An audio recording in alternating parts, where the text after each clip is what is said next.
विपश्यना शिबिर जे असतात 10 दिवसाचे सायलेंट शिबिर, त्यावर मी रिसर्च करत होतो आणि तेव्हा मी एक इंटरेस्टिंग व्हिडिओ बघितला. अ, तो असा होता की एक गौरी फॉरेनर होती. तिला ते ती रिसर्च करत होती की मला करायचं आहे की नाही हे 10 दिवसाचं सायलेंट शिबिर. तर एका कंडक्ट करणारा तिला बरेचसे आन्सर करत होता. तिचे सगळे डाउट्स क्लिअर करत होता. मग तिने विचारलं की ठीक आहे, आता हे शिबिर करून किती जण एनलायटन झाली आहे? म्हणजे जसे गौतम बुद्ध एनलायटन होते, त्यांचं हे विपश्यना आहे, ते शिकवतायत ना.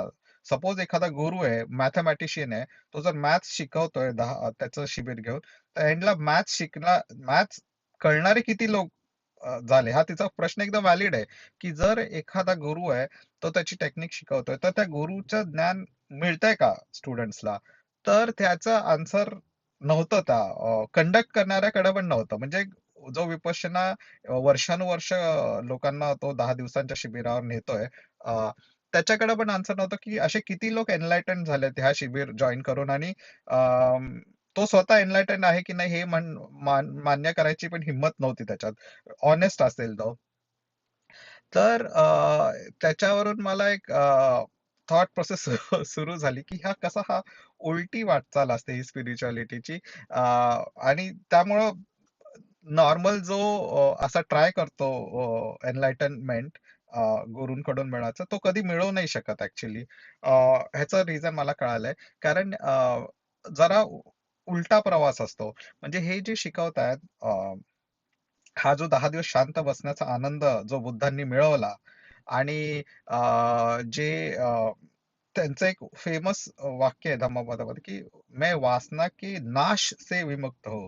म्हणजे वासनेचा एक नाश असतो, वासना तुमचा एक नाश करते, त्याच्यापासून मी मुक्त आहे, असं जे गौतम बुद्धाचं म्हणणं आहे. ते सगळं त्यांचं सगळं स्पिरिच्युअलिटी जी येते, ती त्यांच्या एनलायटनमेंट नंतरची स्पिरिच्युअलिटी आहे. म्हणजे एनलायटनमेंट नंतरचे जे थॉट्स असतात, ते बुद्धांनी शेअर केलेत, तेच ओशोंनी शेअर केलेत. पण हा प्रॉब्लेम असा आहे, आतापर्यंत मी जे ऑब्झर्व केलाय, की ते ज्यांना सांगतायत, ते लोक एनलायटन नाही आहेत. त्यामुळे ते रिलेट नाही करू शकत ह्या सगळ्या गोष्टींना. वासना के नाश से मैं मुक्त हो. आता एखादा म्हणेल ह्या जगात मला जे काय आवडतंय तिथेच वासना असते ना. म्हणजे तर तुम्हाला नावडत्या गोष्टीची वासना नसते. तुम्हाला जे आवडतंय, तुम्हाला जर पेंटिंग आवडतंय, गाणं आवडतंय, अपोजिट जेंडर आवडतंय, सगळं आवडतंय, तर जिथं आवड आहे तिथंच वासना असणार ना. जर तुम्ही म्हणजे असं आहे की वासना काढून टाकली, तर म्हणजे माझ्या आयुष्यातलं जे सगळं तेच काढून टाकायचं असं होऊन जातं. म्हणजे गौतम बुद्धांचं जर मी ऐकायला लागलो आणि मी ठरवलं की हा, ही जी वासना आहे माझी, तो नाश करतोय माझा, तर जो जो एनलायटन नाहीये, तो म्हणेल की माझ्या आयुष्यात आधीच चांगल्या गोष्टी कमी आहेत. म्हणजे मला चांगली फेरारी ड्राईव्ह करायला आवडते आणि ते आनंद मिळतोय. पण ही माझी वासना आहे का माझी, मला फेरारी माझी आवडते म्हणजे ही वासना आहे, आणि ही माझा वासना म्हणजे माझा नाश करते. किंवा एखादी मला गर्लफ्रेंड आवडते, तर म्हणजे हे जे थॉट्स आहेत बुद्धांचे, हे एनलायटनमेंट नंतर आलेले थॉट्स आहेत. हे त्याच्या आधीचा माणूस समजू शकत नाही की वासनाचा नाश म्हणजे काय. इफ एनिथिंग, ह्या जगात जे चांगलं आहे तिथेच वासना आहे. आणि अ, जर चांगलंच सगळं काढलं तर म्हणजे इनफॅक्ट माझा आयुष्याचा नाश होईल जर माझी वासना काढून टाकली या जगातून. हे नॉर्मल थॉट प्रोसेस आहे. तर म्हणून असं झालं की जे जे स्पिरिच्युअलिटी म्हणजे बोर्डम असं झालंय, म्हणजे सगळं सोडून दिलंय. आणि जे जे ज्यांना लाईफ मधून थोडा ब्रेक घ्यायचा असतो, ते स्पिरिच्युअलिटीकडे जातात. कारण जरा पळून मी दमलोय, जरा सगळे माझे हे फॉलो करून, माझे वासना फॉलो करून जरा मला थोडा वेळ बसून शांत बसायचंय, असे जण स्पिरिच्युअलिटीकडे वळतात. म्हणजे ऑलमोस्ट असं आहे की जे आपण खूप वेळ खेळून मध्ये ब्रेक घ्यायचा असतो, तेव्हा ऍज अ ब्रेक स्पिरिच्युअलिटीकडे बघतात. किंवा जे खेळताना जे जिंकूच शकत नाहीत असं ज्यांना वाटतं, त्यांना असं वाटत असेल की ह्या खेळण्याच्या दुःखापेक्षा मी बसण्याचा आनंद, आरामाचा आनंद तरी मिळवतो, असं म्हणून लोक स्पिरिच्युअलिटीकडे जातात. किंवा वय ज्यांचं झालेलं असतं, ते म्हणतात की आता मी एखादा गेम खेळूच शकत नाहीये, आता माझं वयच नाहीये, तर मग मी साईडला बसतो आणि मी स्पिरिच्युअलिटीचा ब्रेक घेतो. हा हे आतापर्यंतचा समज झालाय की स्पिरिच्युअलिटी कडे जाणारा माणूस समजूच शकत नाही इट डझंट फील लाइक, असं नाही की म्हणजे एक आनंदमयी राहिला नाहीये स्पिरिच्युअलिटी. आरामदायी झालंय स्पिरिच्युअल. नक्कीच आराम आहे स्पिरिच्युअलिटीमध्ये, पण आनंद उरलेला नाहीये, एक्साइटमेंट उरलेलं नाहीये, सेलिब्रेशन उरलेलं नाहीये. आणि त्याचं कारण असं झालंय, की तुम्ही स्पिरिच्युअली एनलाइटन्ड लोकांचं पण जे ऐकता, ते थॉट्स एनलाइटनमेंट नंतरचे आलेले आहेत. ते तुम्ही रिलेटच नाही करू शकत.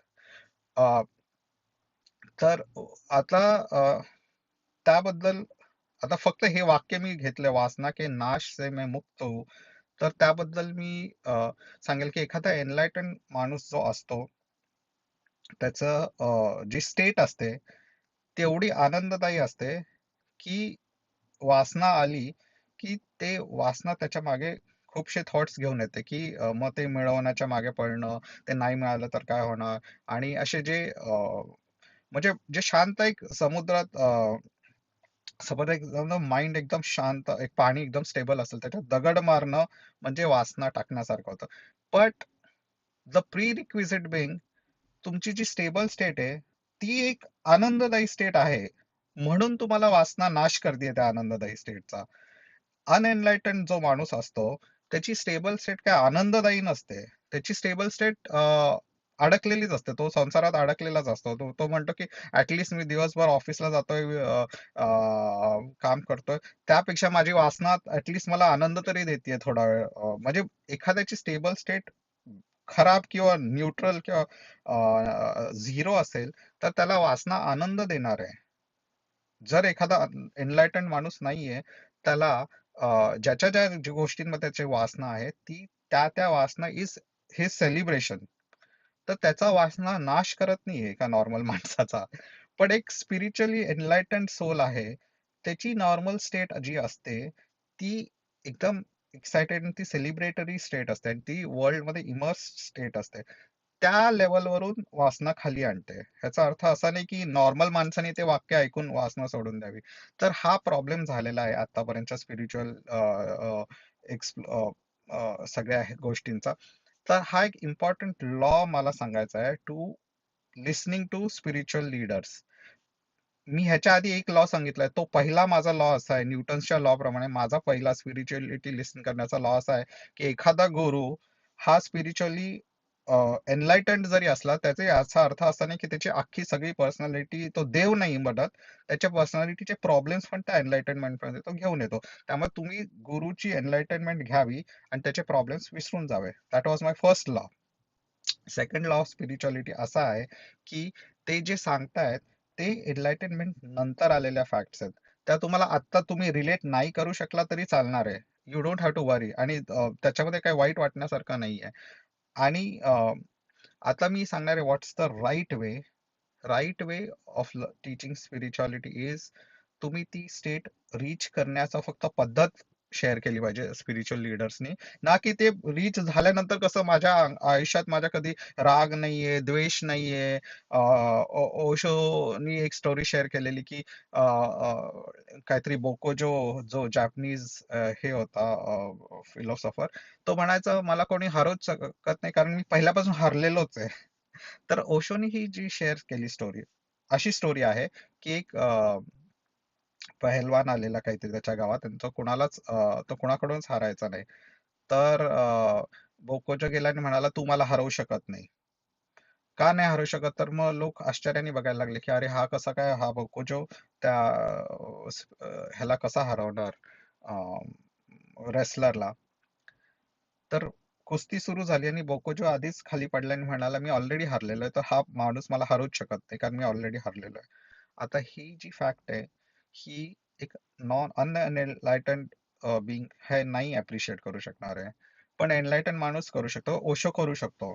सो म्हणून त्याच्यावर माझा असं कन्क्लुजन आहे की जेव्हा स्पिरिच्युअलिटी तुम्ही ऐकता किंवा एखादा गुरु जेव्हा स्पिरिच्युअलिटी सांगतो, त्यांनी फक्त एकच गोष्ट सांगितली पाहिजे, की how can you reach the thoughtless immerse state, the enlighten state और अवेकन स्टेट.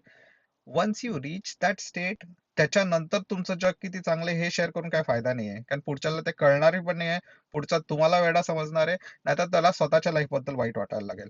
सो स्पिरिच्युअलिटी ऐकण्याचा माझा लॉ सेकंड असा आहे की ऐकावं फक्त ह्याच्यासाठी की मला वे मिळेल की मी कसा एनलायटन होऊ शकतो. एनलायटनमेंट नंतरचं जग किती चांगलं आहे आणि एनलायटनमेंट नंतर जग किती सुखाचं आहे आणि एनलायटनमेंट नंतर माझी वासना कशी त्रासदायक असेल किंवा मला राग, द्वेष सगळा निघून जाणार आहे. हे सगळं ऐकायची काही गरज नाहीये. फक्त एनलायटनमेंट मिळवण्याची पद्धत शेअर करणं हेच एका स्पिरिच्युअल लीडरचं काम आहे. आणि ती एनलायटनमेंट मिळवायची पद्धत म्हणजे काय आहे? ती म्हणजे की हे करणं, धक्का देणं, जागं करणं, एका अवेकन करणं त्यांच्या फॉलोअर्सला, एवढंच काम असतं स्पिरिच्युअल लीडरचं.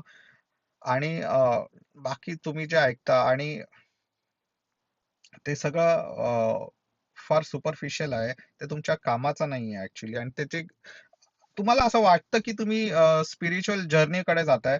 आता ओशोचं पण सगळे डोक्यावर चढवलेलं आहे सगळ्या अख्ख्या नेक्स्ट जनरेशननी. पण ते का चढवलंय? कारण ओशो काय तुम्हाला सोडायला काही सांगत नाही. ते दारू का मजा लो आणि हे ते सगळं चांगलं सांगेल. पण कोणाला नाही आवडणार आहे? आणि ही इज अ